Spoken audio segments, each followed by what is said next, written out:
సంవత్సరం మహాశివరాత్రి సందర్భంగా 60 ఏళ్ల అనంతరం త్రిగ్రాహి యోగం ఏర్పడుతోంది. సూర్యుడు, శని, బుధుడు ఈ రోజు కుంభరాశిలో ఉంటారు. త్రిగ్రాహి యోగం 12 రాశుల మీద ప్రభావం చూపిస్తుంది. మకర రాశితో పాటు పలు ఇతర రాశులపైన ప్రభావం చూపిస్తుంది. దీని గురించి మరింతగా తెలుసుకుందాం.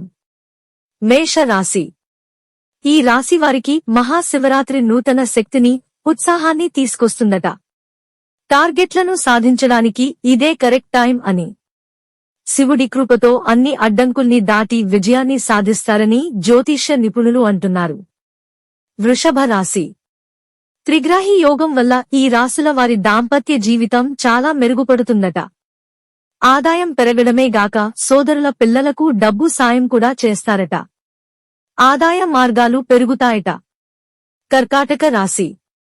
ఈ రాశుల వారు శివరాత్రి నాడు భావోద్వేగాలను సమతుల్యం చేయడంతో పాటు ఆంతరంగికంగానూ శాంతిని పొందుతారని జ్యోతిష్య నిపుణులు అంటున్నారు.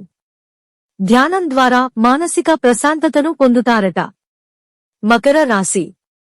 త్రిగ్రాహి యోగం వల్ల మకర రాశి వాళ్ల జీవితాల్లో చాలా మార్పులు వస్తాయని జ్యోతిష్య నిపుణులు అంటున్నారు. నిరుద్యోగులకు ఉద్యోగం లభించడం, డబ్బులు చేతికి రావడం, కుటుంబం సంతోషంగా ఉండటం, ఆరోగ్యం మెరుగుపడటం లాంటి సానుకూల మార్పులు చోటు చేసుకుంటాయని చెబుతున్నారు.